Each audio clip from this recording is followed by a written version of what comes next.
오늘은 예수님께서 고난받으시기 전에 사순절 기간입니다. 그때는 우리가 예수님의 고난에 동참하려고 여러 가지로 애를 쓰는데 예수님의 그림자 같은 요셉에 대해서 우리가 은혜를 받고자 합니다. 요셉은 아버지의 말씀을 듣고 형들에게 먹을 것도 좀 드리고 형들의 문안을 하러 양치고 있는 형들을 찾아갔습니다. 그런데 형들이 머무는 곳이 어딘지 몰라서 그 길을 지나가면서 사람들에게 물어봤습니다. 그래서 이제 겨우겨우 형들이 어디쯤에 있을 것이다 해서 그 형이 있는 데까지 찾아갔는데 세상에 그 동생이 아버지의 명을 받들어서 찾아왔는데 형들은 이렇게 보니까 아주 고운 옷을 입고 있는 요셉이 오고 있는데 형제들이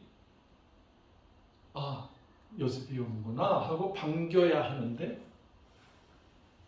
저놈 꼼쟁이가 온다. 꼼쟁이.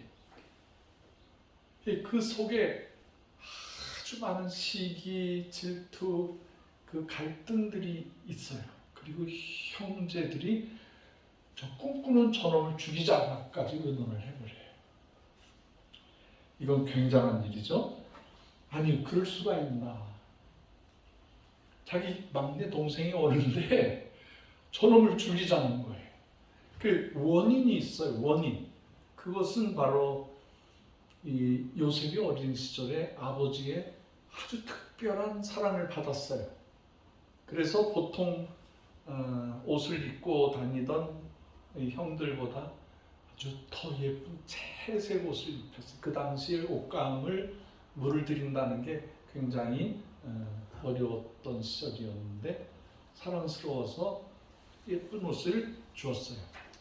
그것만 해도 시기가 나는데 제가 아침마다 요 강아지들 밥 먹일 때요 얘네들도 시기 질투해요. 제가 이렇게 주다가 머리 한번 쓰다듬어주면 다른 애들이 와서 막 자기 머리도 쓰다듬어 달라고 난리가 나요. 제가 이렇게 밥 다 주고 들어가잖아요. 머리 쓰다듬어준 강아지는 물어 뜯겨요. 제가 그래서 이렇게 눈에 보이는 사랑을 안 주려고 해요. 이놈들이 싸워서. 인간도 마찬가지예요. 인간도 시기 질투하고 나보다도 조금 저한 사람은 질투합니다. 참 문제죠. 그런데 그 요셉을 미워하는 두 가지 사건이 있었어요. 요셉이 철딱서니가 없을 때 꿈을 꿨어. 근데 꿈을 꾸는 그 순간에 그 곡식단이 이렇게 추수를 해서 해놨는데 형제들, 형님들 단도 다 있었죠. 그 11단이 있고 자기 단이 있었는데 자다가 보니까 이 자기 단, 요셉의 단에 다른 형제들의 단이 다 절을 하더라는 거예요. 그걸 막 아버지한테 가서 큰 소리로 얘기를 해버렸어. 그러니까 저놈이 우리의 임금이 될 거야? 아니 세상에. 그러고 그냥 지나갔는데 그 다음에 또 큰 꿈을 꿨어요. 해와 달과 수많은 별들이 요셉의 별 앞에 다 엎드려 절하더라는 거예요. 우주까지 상대로 했어요. 그러니까 형들의 너 좋은 꿈을 꿨거나가 아니라 이놈의 자식 안 되겠다. 이거 이럴 수가 있나. 그래도 우리가 형인데. 그래서 질투심이 확 발발했어요. 그러니까 그거를 살그머니 부모한테 가서 이런 꿈을 꿨습니다 하면 부모가 그 꿈을 기억하고 이 아이가 앞으로 크게 될 어떤 징조인가 보다 했었는데 막 큰 소리로 형제들한테 얘기했어요. 그러니까 철이 없다고 할까 너무 순진하다고 할까 그러던 차에 형들 앞에 먹을 걸 가지고 이제 아버지의 명을 받아오니까 저놈을 죽이자.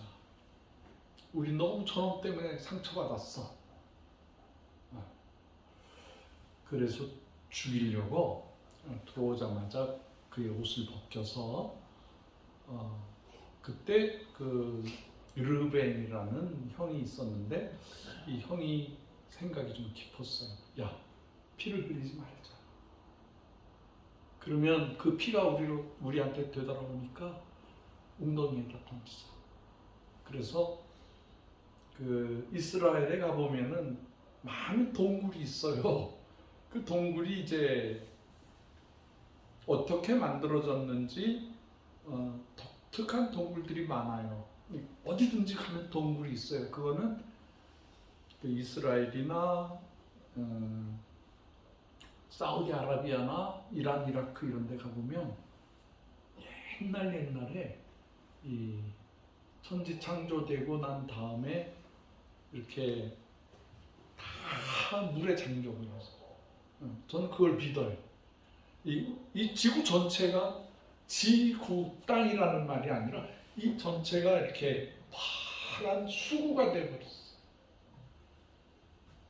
그리고 물이 빠져 들어가고 지하로 들어가고 궁창으로 하늘로 올라가고 하면서 오늘의 이러한 지형이 나타나게 된 거예요. 그때의 그 소금이라든가 뭐 어떤 광물이 물에 녹아서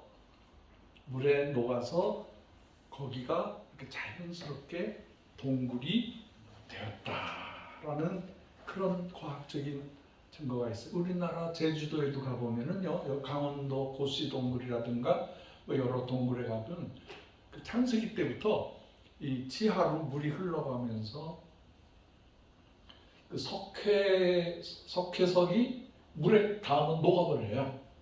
녹아버리면은 그게 조금씩 패이기 시작하고 물이 계속 나오다 보니까 100년, 1000년, 수천 년 창세기 때부터 물이 흘러가면서 어마어마한 동굴이 생겨나요. 전 세계에 동굴이 참 많이 있는데 특별히 중동 지역에 이스라엘 지역에도 동굴이 많이 있습니다. 지금도 그 동굴에서 옛날 그 성서가 발견되기도 해요. 그 지역에 중요한 고증들이 나오곤 해요. 거기다가 던졌어요. 그래서 결국에는 제가 이 웅덩이에 던져진 요셉의 굉장히 중요한 포인트를 가지고 있는데, 그러고 난 다음에 이제 아라비아 대상 캐러반이라고 해요. 그 단어가 여전히 이제 성경 원어를 보면 캐러반, 낙타 타고 무역하는 사람들이에요. 장돌배기 같은 사람들이죠. 이 마을에 가서 이 물건을 팔고 거기에 아주 특산품을 또 받아 돌아다니면서 장사하는 사람들인데, 그 사람들이 하는 일이 노예를 또 팔고 사고 하는 일을 했어요. 사람을 팔고 사고 했어요. 그래서 야, 우리 저 요셉 저 팔아먹자. 그래서 은돈 몇 푼을 받고 요셉을 팔아요. 거기 가서 끌려가다가 보디발 장군의 집에 노예로 팔려가고 거기에서 또 누명을 쓰는 거예요. 요셉은 꿈을 꾸고 살았는데 꿈과 점점 멀어지는 거예요. 웅덩이에 빠져서 죽을 뻔했죠. 노예가 돼가지고 묶여서 큰 메마른 사막을 걸어갔지요.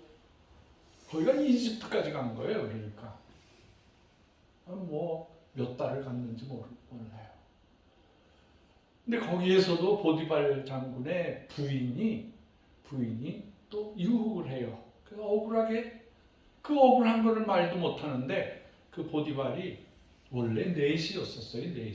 넷이었는데 넷이가 아내를 가지고 있다. 그 뭐 부인이 욕구를 많이 많았겠죠. 그러니까 아주 미소년 이 요셉이 들어오니까 자꾸 유혹을 했는데 요셉이 끝까지 자기의 그 신앙의 정절을 지켰는데 하나님께서는 그의 꿈을 가깝게 하는 게 아니라 더 멀리 다 부셔버리는 거예요, 꿈을. 그래서 왕에게 한거한 중죄인들이 갇히는 그 옥에 갇히게 됐어요. 억울하죠. 자, 그 소년 시절, 청년 시절에 하늘을 보고 세상을 바라보면서 주신 꿈인데 이게 아버지 야곱은 기억하고 있었다 그래요. 근데 그 아버지에게는 그 동물들의 피를 묻혀서 우리가 찾아보니까 이런 요셉이 입던 옷에 피가 묻었습니다. 아마 죽은 당한 것 같습니다. 그러니까 뭐 얼마나 야곱이 고통을 받았겠습니까? 또 어떤 학자들은 재미있게 얘기해요. 야곱이 형한테도 거짓말하고 외삼촌한테도 거짓말하고 이 거짓말을 하도 많이 해서 그 죄값을 받았다 그렇게 주장하는 사람들이 있습니다만 이 요셉은 고통스러운 감옥에 가서 거기서도 성실하게 일을 했어요. 그 철딱선이 없던 시절은 지나가고 그렇게 험한 자기의 삶이 정말 밑바닥에 더 이상 내려갈 곳이 없을 정도로 내려갔는데도 이 아이는 하나님을 섬기면서 자기 주변에 있는 사람들을 도우면서 아주 재능 있는, 그러니까 간수장이 이렇게 보고 그 감옥에 있는 모든 행정적인 일을 다 맡겼다고 해요. 간수들도 감당 못하는 사람들을 요셉이 다 관할하고 이렇게 하면 좋겠다 저렇게 하면 좋겠다 해서 그 감옥 안에서 아주 명석한 죄인이면서도 그 지역을 리드하는 그런 친구였었어요. 때가 임하면 그 바로 왕이 꿈을 꿨는데 잃어버렸어. 꿈을 꾸고도 잃어버렸어. 그래서 그 당시에 제사장이라든가 많은 영적인 사람들 내가 무슨 꿈을 꿨는지 좀 무섭다. 내가 그 꿈을 꿨는데 기억이 잘 안 난다. 그래서 꿈 얘기를 자꾸 하니까 왕이 불안해가지고 그러니까 마침 왕의 술 심부름을 하던 관원이 그 감옥에서 자기가 어떻게 될 거라는 거를 아주 정확하게 마친 예언가 그런 일을 경험한 사람, 그 사람의 말이 나를 살렸다. 그 친구를 왕 앞에 세워야 되겠다 해서 그 왕이 그 멀끔하게 이제 차려입은 요셉을 보고 내 꿈을 좀 해석해달라. 네, 알겠습니다 하고 기도하면서 왕이 꾼 꿈도 알려주시고 그 뜻도 알려주시기 시작하는 거예요. 우리는 그냥 무슨 꿈을 꿨다 하면 잘 해석을 못해요. 근데 이 요셉이 그 고난 속에, 죽음과 같은 고난 속에서 하나님의 세미한 음성을 들었나 봐요. 성숙해진 거죠. 단련이 된 거예요. 죽음까지 갔었잖아요. 인간이 가장 억울한 상태까지 가봤잖아요. 예수님께서 무슨 죄가 있어서 십자가에 못 박혀 돌아가셔야 되나요? 그것은 이 인간이 당하는 모든 고통과 아픔, 슬픔을 친히 경험하십니다. 요셉도 그 경지에, 깊은 신앙의 경지에 들어가고 나니까 하나님이 그 비밀을 알려주시는 거예요. 바로요, 당신이 꾼 꿈이 이렇게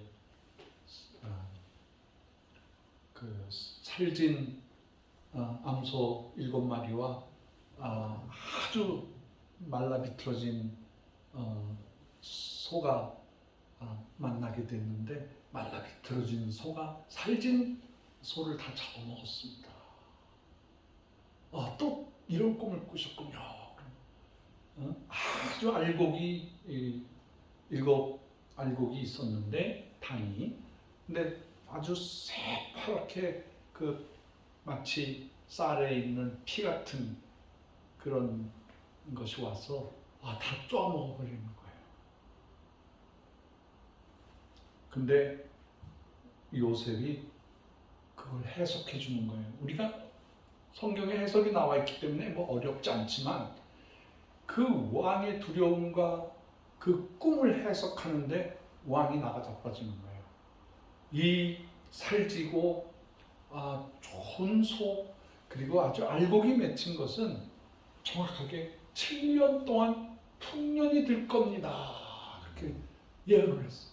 그런데 이 7년이 지나고 나면 세상에서 가장 무서운 흉년, 가뭄,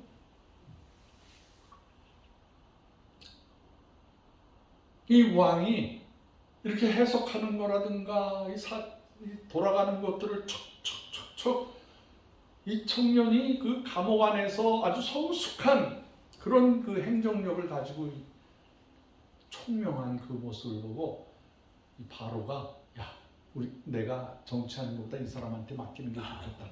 그래 다 맡겨. 왕의 자리만 빼고 네가 다 해. 그 일약 총리 대신이 됐어요. 총리 대신이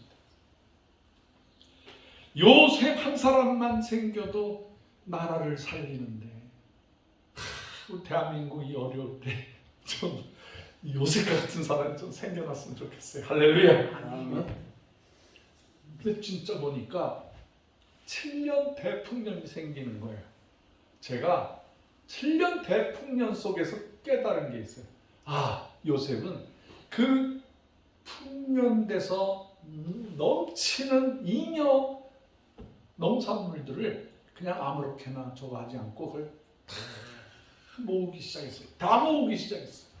그래서 이 에집트 전역에 요셉이 창고를 지었어요.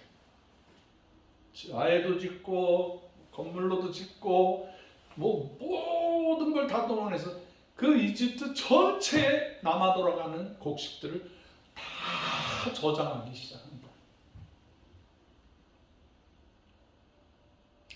그리고 7년이 넘어간 8년째서부터 비가 오지 않고 이 지구가 어마어마한 재난을 당하기 시작했어요. 그것이 이집트에서만 있는 게 아니라 이스라엘 안에서도, 중동에서도, 아시아에서도, 저 유럽에서도, 아프리카에서도 온통 이 지구가 멸절하는 그런 흉년을 당하게 됐어요. 그래서 사람들이 막 물어보기 시작해요. 어디 먹을 거 없나? 어디 먹을 거 없나?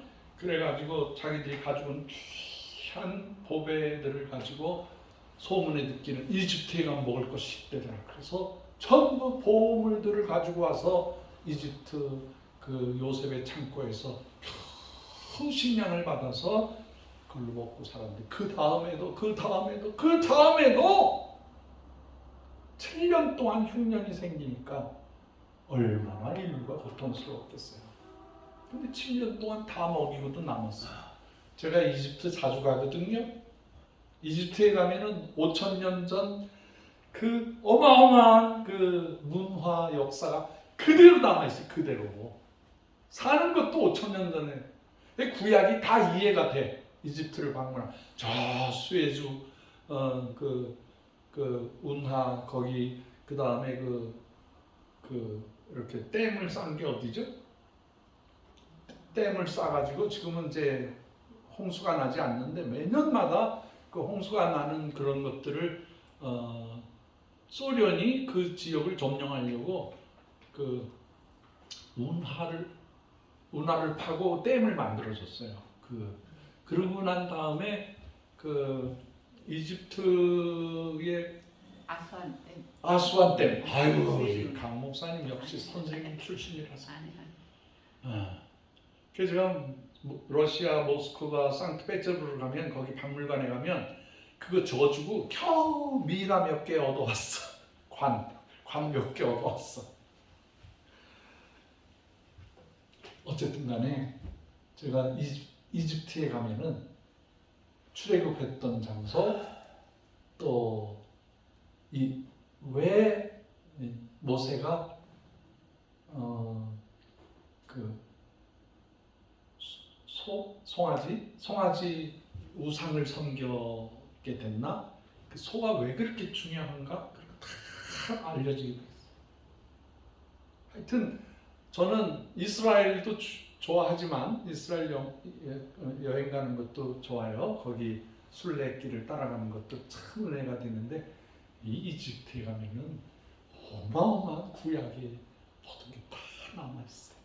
그래서 이집트 좋아해요. 나일강을 크루즈 하기도 하고 며칠 동안 그 고대 이집트 문화 문명, 그다음에 파라오들의 묘지들을 다 가서 보는 거예요.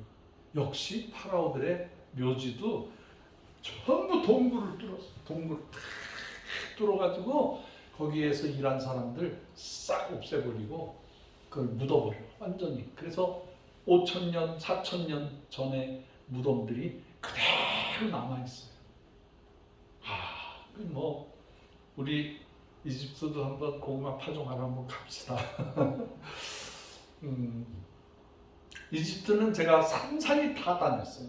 저기 나일강 그 밑으로 쭉 가서 저 알렉산드리아 지중해까지 빠지는 곳을 제가 다 다녔어요. 우리 선교사들 모임이 있기 때문에 선교사들 중요한 임원들 모임이 있어서 제가 이집트에 가서 여러 가지 섬김을 했습니다만 어쨌든 간에 이집트를 먹여 살리고 자기 형들, 아버지 모든 식구들을 다 이집트로 데려가서 알렉산드리아라는 그러니까 수에즈 운하 옆에 거기 그 삼각주가 있어요. 고센 지방이야. 고센 지방. 요즘에는 거기에 이제 사모작을 해요. 거기 따뜻하기 때문에 물이 풍성하고 그래서 이제 그 제일 좋은 땅에다가 자기네 식구들을 다 살게 한 거예요. 네. 이 사건이 어떻게 연결이 되냐면 이게 출애굽으로 돼가지고 그래서 다시 고향 땅까지 젖과 꿀이 흐르는 자기네 고향 땅까지 가고 거기에서 블레셋 팔레스타인 사람들하고 싸우고 그 2000년에 그 예수님 고난받게 하고 그 쫓겨난 이스라엘 백성이 결국엔 다시 거기 모여서 이번에 그 가자 지역 어디죠? 그 사람들 하마스하고 이스라엘하고 지금 싸우는 게 요셉의 사건의 연장이에요. 이게 언제까지 가느냐? 이게 어디까지 가느냐? 예수님 재림할 때까지 가는 거예요. 이 창세기 사건이 거기서 끝나는 게 아니라 계속 인류의 어떤 상징, 교훈으로 나타나는 거예요. 우리가 예수님 재림하셔서 천년왕국을 이루고 우리가 천국에서 영원토록 살게 되는 그 순간까지 요셉의 사건의 처음과 마지막이 되는 거예요. 여러분, 이 구약 성경이 그냥 없어져야 되고 그냥 우리는 신약만 믿으면 돼 그러면 안 돼요. 어마어마한 이 인류 구원에 대한 역사가 다 기록되어 있는 거예요. 이 요셉이 결국에는 자기 형제들을 용서하고 식구들을 다 먹여 살리게 되고 그 위대한 역사를 감당을 했습니다만 그가 그 자리에까지 가게 된 것이 꿈이었었어요. 꿈. 저는 또 하나 요셉이 꿈을 꾸는 사람이었지만 또 하나 고난에 능한 사람이었다. 고난에 성숙한 사람이었다는 거예요. 여러분, 고난 없이 주의 일 못합니다. 인간이 가장 인격적이고 성숙하고 교양 있게 살아가는 여러 가지 조건에는요, 좋은 일만 생겨서는 안 돼요. 고난이 있어요. 고난. 다 우리 고난을 조금씩 경험해요. 어떤 사람은 가정에 어려움이 생겨서 사랑하는 사람이 먼저 떠나는 경우도 있어요. 어떤 사람은 물질 때문에 고난받는 사람이 있어요. 어떤 사람은 건강 때문에 힘들어서 쩔쩔매는 사람이 있어요. 관계에서 고통을 받는 사람들도 있어요. 관계가 잘 어긋나는 거예요. 나는 잘하려고 애를 쓰는데 관계가 자꾸 깨지면서 과거, 현재, 미래가 계속 틀어지면서 살아가는 사람도 있어요. 그러나 이 고난이 안 되는 것이 안 되는 게 아니라 자기 자신과 하나님과의 관계에서 성숙하게 하기 위해서 그렇게 되는 거예요. 그래서 우리 기독교에서는요, 이 영생이 있잖아요, 신유가 있잖아요, 위대한 하나님의 계획이 있는데 반드시 고난절이 필요한 거예요. 예수님의 고난에 동참하는 거예요. 그래서 어떤 일을 당하도 내가 예수님의 고난에 동참하는구나. 선교지에 가면은요, 참 무서운 일이 많이 생겨요. 이번에 지난 주간에 러시아 애들이 블라디보스토크에서 일하고 있는 백선교사라고 있어요. 제가 잘 아는 사람이에요. 근데 그분이 해외로 자기들의 중요한 정보를 캐냈다. 그래가지고 지금 모스크바로 압송해가지고 한국 사람을 붙잡았다. 그래가지고 양양하게 우리나라 압박하려고. 우리나라는 우크라이나 편애들을 약자 편에 쓰고 이 약탈자의 편에 쓰지 않고 그렇게 하니까 이 한국 사람들 우리 좋아하는 줄 알았더니 이 우크라이나 편에 들어갔어. 그래가지고 한국 물건들 다 못 팔게 했어요.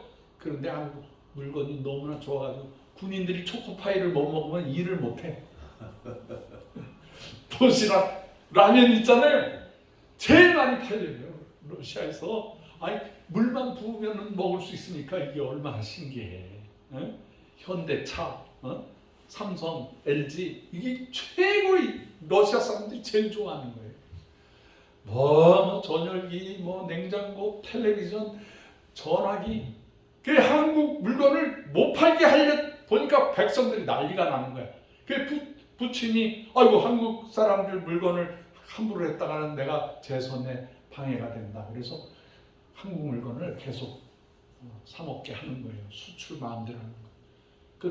그 죄수였던 그 부친 반대파에 있었던 누구죠?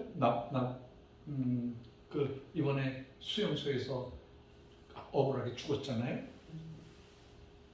그 친구가 늘 부친 잘못됐다. 우리 러시아는 민주화가 되어야 된다. 막 그러다가 어느 날은 기자회견 해가지고 왜 한국 라면을 안 주냐 그래가지고 그것도 대단한 일이었었어요. 러시아라는 나라가 참 한국 없이는 못해요. 앞으로도 우리가 러시아 사람들을 다스리고 도와주고 바른 나라가 되도록 해줘야 돼요. 할렐루야. 백성교사 얘기하다가 좀 빠져나갔는데 그분이 무슨 일을 했냐면 북한 사람들에게 사랑의 쌀을 나눠주려고 간 거예요. 그러니까 거기에서 북한 사람 만나고 이렇게 어떻게 해서든지 북한 사람 쌀을 먹이려고 했어요. 사실은 그걸 제가 해야 되는데 제가 감당해야 되는데 저는 이렇게 두만강이나 압록강 위에서 하는 게 도리어 위험해요. 아주 위험해. 아예 내가 평양으로 들어가 버리잖아요. 뭐라 그래? 호랑이를 잡으면 호랑이 굴에 들어가 그랬잖아. 호랑이 아가리 속에 들어가서 일을 하는 거예요. 그런 아이디어를 하나님이 주신 거예요. 그 아이디어가 고구마예요. 고구마. 야, 너희들 먹여줄게. 너희들 요셉의 창고를 만들어줄게. 먹고 살 수 있게 해줄게. 그러니까 저 꼼짝 못하는 거예요. 목사가 가도 선교사가 가도 제가 가서 보세요. 제가 기도하잖아. 어떤 사람이 북한 사람들 만나고 손잡으라 다 같이 하늘에 감사하자 그러면서 막 하나님 함께 부르짖는 이런 사진을 어떻게 찍어요? 이 사람들 먹는 문제이기 때문에 꼼짝 못해. 하나님이 주신 지혜. 먹는 문제를 가지고 들어가니까 해결이 되는 거예요.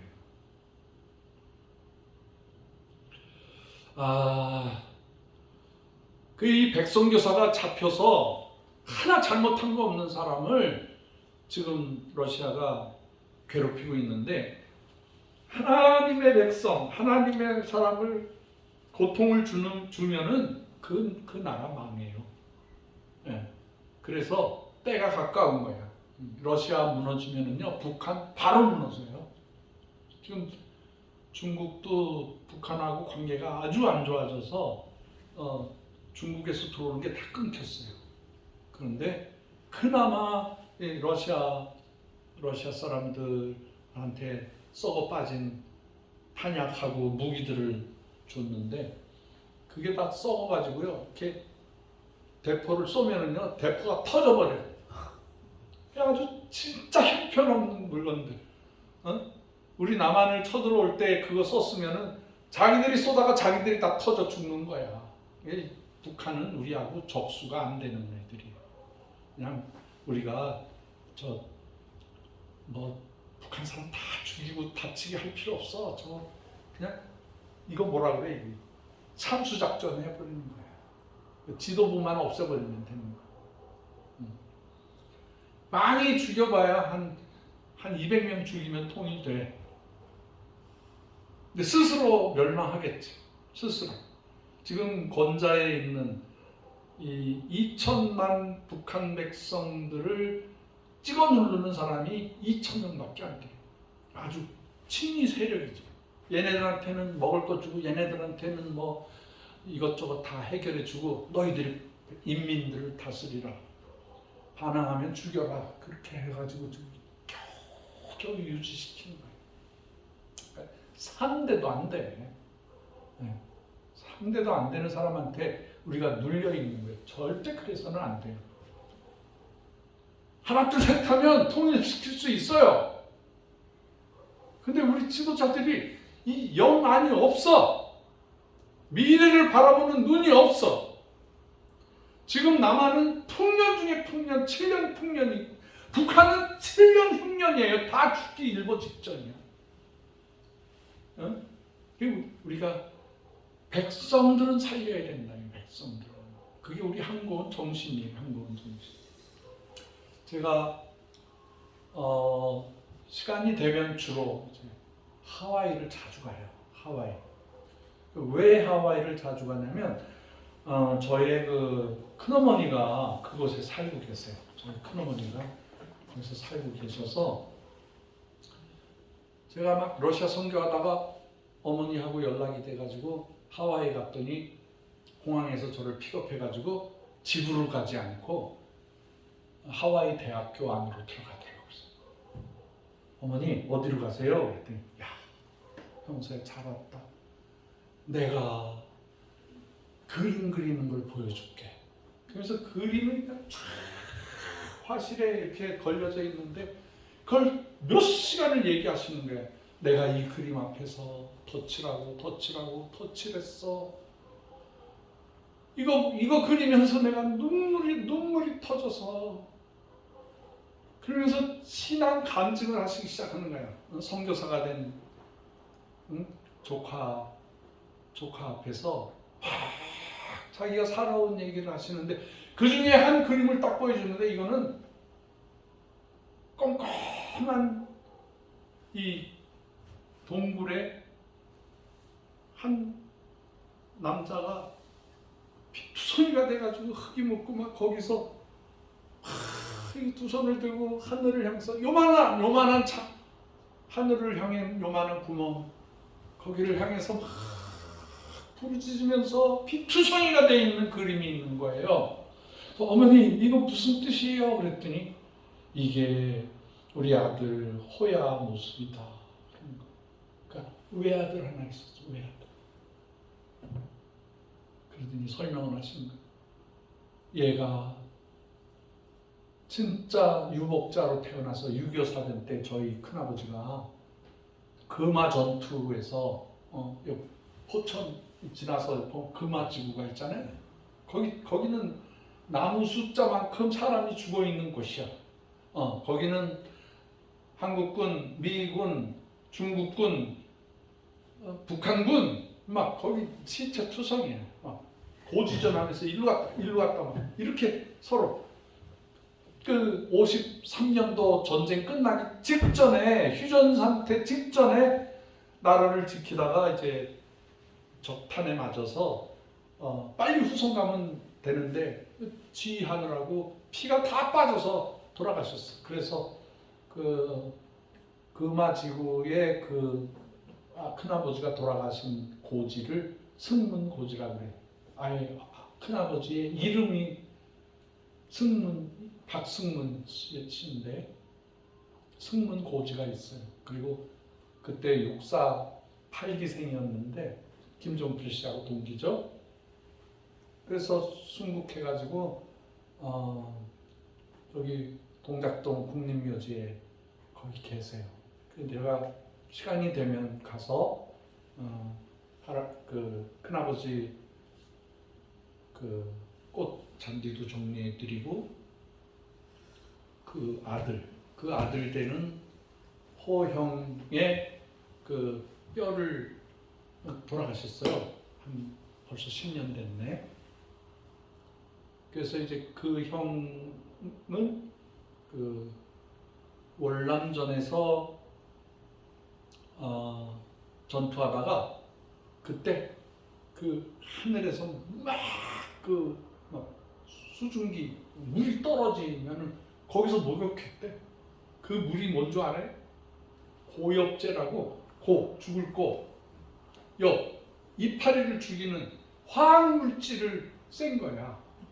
그래가지고 우리나라에도 지금 고엽제 월남전 출신 중에 미국이 그걸 하면서도 사람한테 그렇게 악한 건지 모르고 해버렸어.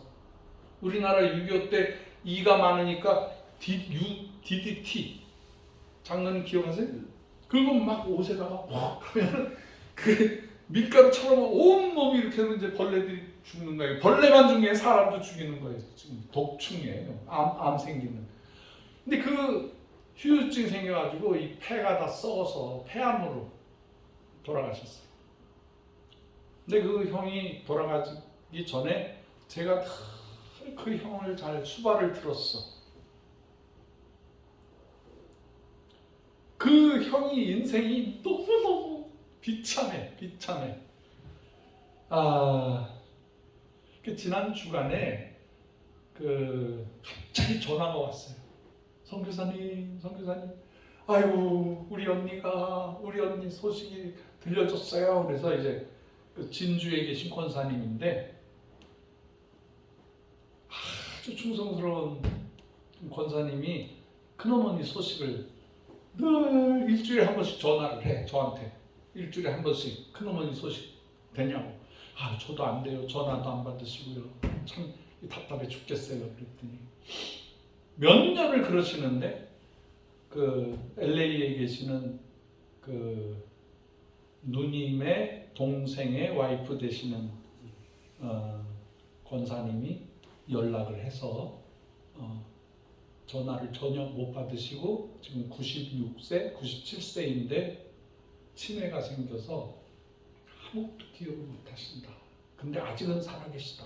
그런 얘기를 너무 감사했어. 그 여인이 큰어머니가 너무 많은 자기보다도 자기가 사랑하는 사람들이 먼저 앞서 다 가버리는 거야. 다. 남편 20대 때 나라를 위해서 죽었죠. 두 번째 남편 결혼했는데 그분도 병으로 돌아가셨죠. 자기 하나밖에 없는 아들 폐암으로 죽었죠. 그러니까 막 교회 가서 하와이 감리교회 중에서 제일 오래된 교회 있어요. 연합감리교회. 그 자리가 있어. 큰어머니가 엎드려서 기도하는 그 자리가 있어. 거기서 막 눈물로 기도하시고 어르신인데, 이 어른이 내가 미국이나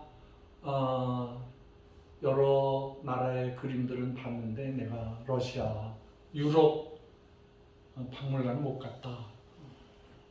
박 목사가 혹시 시간이 되면 나를 좀 박물관 좀 데려다 줄래? 그래서 내가 그 어머니를 모시고, 그 어머니가 너무 연약해서 제가 처음 비즈니스석을 2자리를 내가지고 러시아의 유명한 박물관들 다 구경시켜주고 휠체어에 태워가지고, 그 다음에 비행기로 독일에 가서 누님들하고 만나게 해드리고, 조카들 다 만나게 해서 그림 선물 받게 해드리고, 프랑스에 사는 조카 손주 집에 가서 다 해주고, 그 루브르 박물관 다 구경 다 보여드리고, 이제 다시 한국으로 와서 이제 하와이까지 가시기. 그게 인생의 마지막 여행이셨어. 저한테는 굉장히 소중한 여행이었죠. 그 아들을 생각할 때마다 하나밖에 없는 독생자 이 아들이 얼마나 속을 썩였는지, 여러분들 소식 들어보셨어요? 하와이의 첫 번째 이민자들이 사탕수수 밭에 갔잖아요. 네, 내리감리교회. 응, 내리감리교회. 근데 그 사건 이후에 하와이의 여인들이 조선에서 온 사람들을 짐승보다도 못하게 생각을 하는 거예요. 아무도 결혼하는 사람이 없어.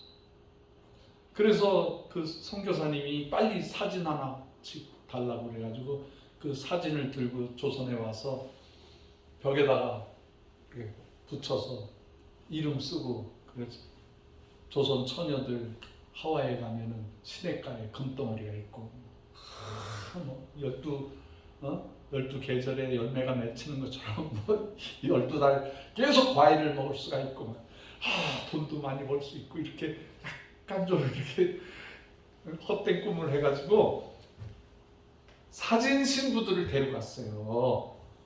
사진 신부들. 그래서 6개월 동안 배를 타고 간 거야. 자, 인천에서 군산으로 갔어. 군산에서 목포로 갔어요. 목포에서 저쪽으로 해가지고 요코하마까지 갔어. 거기서 큰 배로 갈아타고 태평양을 건너갔는데 6개월 걸리는 거예요. 6개월. 도착해서 자기 사진에 있는 신랑을 찾는데 없어. 전부 할아버지들만 있는. 그래서 이거 내려야 되나 말아야 되나 내려야 되나. 근데 그 신부들이 내려서 그 가정을 이루고 자식을 낳고 해가지고 지금 하와이에 한인 교포들이 꽉 차 있어요. 그 5대 손까지 다 내려와 있어. 근데 우리 큰어머니의 할머니가 사진 신부였었어. 사진 신부. 그래서 한국에 와가지고 똑똑한 손주 하나 찾아가지고 이렇게 보니까 우리 큰어머니가 머리가 좋고 목사 딸이고 여러 가지로 이제 재능이 있어 보이니까 너 내가 초청할게. 그래가지고 데려갔어. 그러니까 우리 큰어머니가 간 지가 1960년대 갔으니까 지금 벌써 70년 됐죠. 70년. 근데 거기서 뭐 간호학과도 나오고 원래 의과대학 다니다가 유교가 나가지고 뭐 저거 하다가 졸업을 해서 신학교까지 해가지고 여전도사가 됐는데, 남편이 두 번째 큰아버지가 당신 힘들 때마다 그림 그려라. 그래서 이 화판을 준 거야. 물감도 사주고. 근데 이렇게 그려보니까 이거는 뭐 당신 재능이 있다. 그럼 하와이 주립대학 미대를 들어가라. 그래서 나이 50대 초반에 미대를 나와가지고 거기서 또 대학원까지 해요. 미대는 박사과정이 대학원 과정이에요. 그래서 하와이 한인 미술협회를 만들어서 초대 회장이 되고 지금은 명예회장님이야. 그래서 인천에서 그 하와이와 인천 화가들이 서로 매년마다 이렇게 왔다 갔다 하면서 전시회를 하거든요. 그래서 제가 꼭 가요. 그러면 그때 미술협회 회원들이 여기 박화자 화백의 조카 조카님이시라고 그러면 뭐 사람들이 그 유명한 그러면서 막 박수 쳐주고 그래요. 그래서 제가 어머니 그림도 많이 가지고 있어. 지금 여기 전시를 해야 되는데 제가 전시 아직 못했어. 어머니 돌아가시면 내가 그림 많이 가져올 거야. 저한테 맡기려고 그랬어. 그림을. 그 함부로 없앨 것 같으니까 네가 가져가서 서울 교회 어디든지 전시해다오. 그래서 제가 근데 소식이 한 5년 끊어졌었던 거예요. 어쨌든 이게 길어지는데 그 어머니가 제일 정성을 들여서 그렸던 그림이 웅덩이에 빠진 요셉. 그 아들이 자기 아들이라고 생각을 하죠. 그걸 그리면서 그렇게 울으셨다고 그러시더라고요.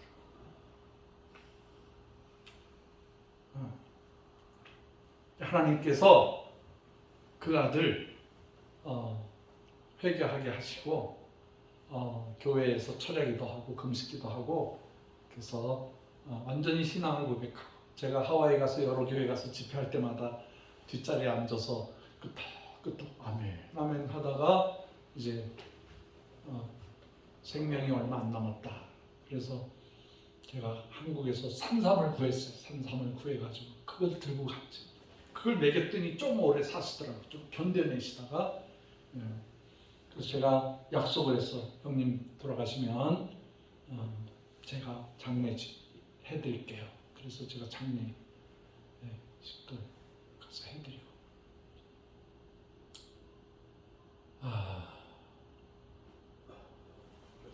저는 이 웅덩이에 빠진 요셉을 이 개인적인 사촌 형한테만 이렇게 비유하는 게 아니고 우리 민족도 웅덩이에 빠져서 피투성이가 돼서 하나님 우리나라 적화되겠어요. 우리나라 독립시켜주세요. 우리나라 통일시켜주세요 하면서 몸부림치고 있는 우리의 모습이 웅덩이에 빠져있는 모습이에요.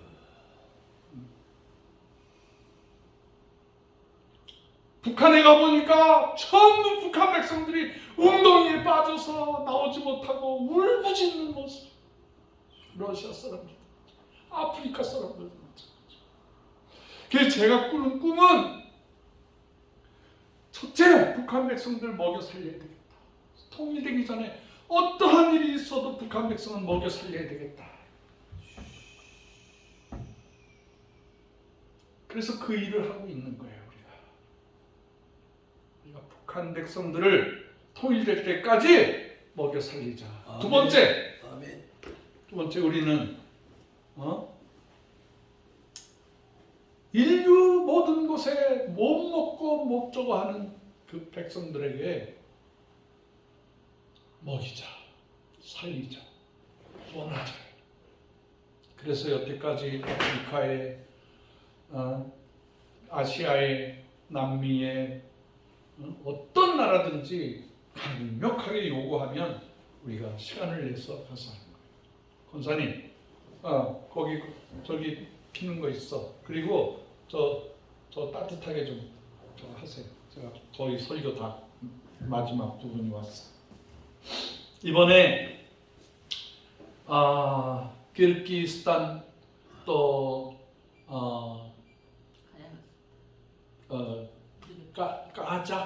까자흐스탄 그리고 나라들은 큼직큼직한데 교제가 잘 안 되는. 이번엔 우즈베키스탄에서 강력하게 고구마 심어달라고 요청을 했어요. 거기는 이제 사막 기후인데 겨울에는 마이너스 40도까지 가고 여름에는 플러스 50도까지 됩니다.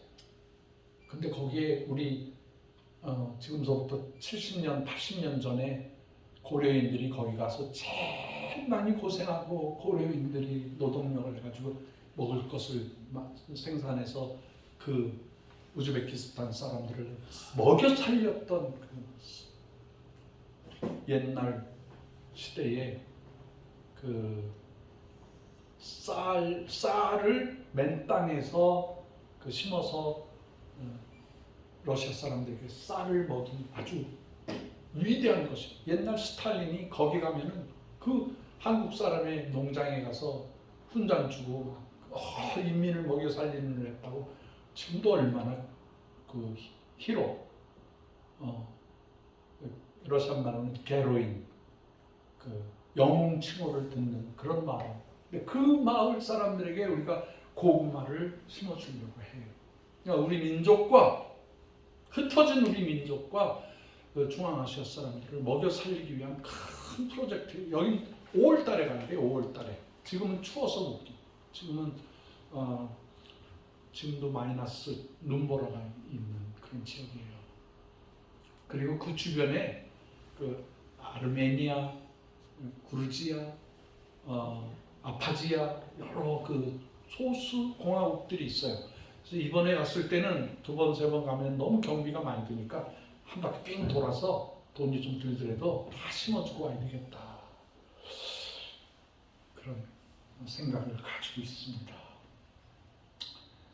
사랑하는 여러분, 우리 민족이 어떠한 고난이 있어도 하나님께서는 그 품으로 안아주십니다. 예, 이번에 총선도요, 하나님께서 승리를 주실 거예요. 아멘. 하나님께서 우리 민족이 먹고 살 수 있고 하나님 섬기면서 이 세계를 도와줄 수 있는 위대한 우리 기독교 국가가 될 수 있는 그런 아멘. 총선이 될 줄을 믿습니다. 아멘. 할렐루야. 제가 이번에 고맙게도 우리 강정희 목사님께서 전도하시고 또 이렇게 회원으로 많이 해주셨는데 그분이 병든 가운데서도 어려운 가운데서도 지금도 아주 큰 질고를 겪고 있는데 그분이 50만 원을 건축 헌금으로 드리셨어요. 정말 감사하더라고요. 이게 그렇게 나올 수 있는 돈이 아닙니다. 그리고 또 우리 한고은 주의 동산을 위해서 강 목사님이 100만 원을 하셨어요.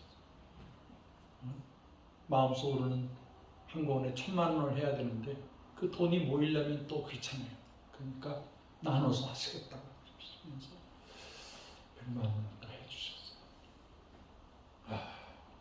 해주셨어요. 지난번에 우리가 아프리카 차드라는 그 중앙 아프리카에 있는 중앙 아프리카 마치 심장 같은 곳인데 하도 백성들이 못 살고 못 먹고 그래가지고 병든 심장이라는 병든 심장 한 끼를 못 먹는다는 거예요. 거기 가서 고구마 파종해 오신 권홍양 선교사님과 사모님이신 임헌진 선교사님이 이제 오늘 와서 그 보고를 해주시기로 했는데 갑자기 권 선교사님이 이 간하고 심장에 문제가 생겨서 급히 지금 아산병원에 급하게 응급실로 들어가셨어요. 생명을 다하고 고구마 파종해 주시고 오셨는데 그 보고하시려다가 전화를 주셨더라고요. 박 선교사님 잘 다녀왔는데 갔다 온 게 좀 후유증이 생기네요. 근데 제가요 시골에서 자라나서 그런데 냉이 좀 주세요. 그러더라고요. 얼마든지 있어요. 오늘 오셔서 냉이 좀 실컷 가져가세요. 그랬는데 그냥 아산병원에 입원하셨어요. 오늘 저녁에 어떻게 되는지 한번 상황을 봐야 되겠습니다. 우리 한고은은 작지만 가장 하나님 기뻐하시는 공동체예요. 하나님을 기쁘시게 해드리는 우리 공동체예요. 그래서 우리도 지금 어떤 면에서 웅덩이에 갇혀있는 그런 모습이지만 우리가 손을 들어 요만큼 보이는 하늘을 향해서 주여 우리와 함께 해주세요. 우리를 도와주세요. 하나님 이 민족을 살려주세요. 기도하는 저희가 되시기를 주의 이름으로 축복합니다. 아멘. 기도하겠습니다. 하나님 아버지 감사합니다. 요셉의 꿈꾸는 자, 그 꿈이 지금 우리 한국에 와 있습니다. 주여, 북한 백성을 먹이고 살리고 구원하고 땅끝의 모든 백성들을 먹여 살리는 위대한 요셉의 창고가 되게 하여 주시옵소서. 아멘. 고난이 있어도 아픔이 있어도 기다려야 되면 기다려야 되는 모든 것들을 잘 견뎌내게 하여 주시옵소서. 아멘. 그래서 우리는 통일의 꿈, 인류를 퍼먹이는 예수님의 재림을 앞당기는 위대한 꿈꾸는 자들이 되게 하여 주시옵소서. 아멘. 예수님의 이름으로 축복하오며 기도하옵나이다. 아멘. 아멘. 아멘. 말씀을 생각하면서 490장 3절만 우리 찬송하도록 하겠습니다. 490장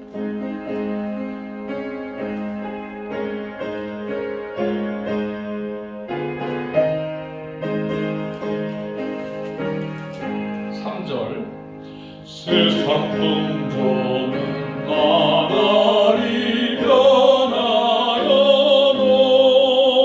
나는 내리는 지키리니 인생 살다가 죽음이 꿈 같으라 오직 내 몸은 참되리라. 나의 놀라운 꿈 정녕 나를 이기는 장차 그놈의 밤을 여리. 나의 놀라운 꿈 정녕 이루어져 주님 얼굴을 배우리라.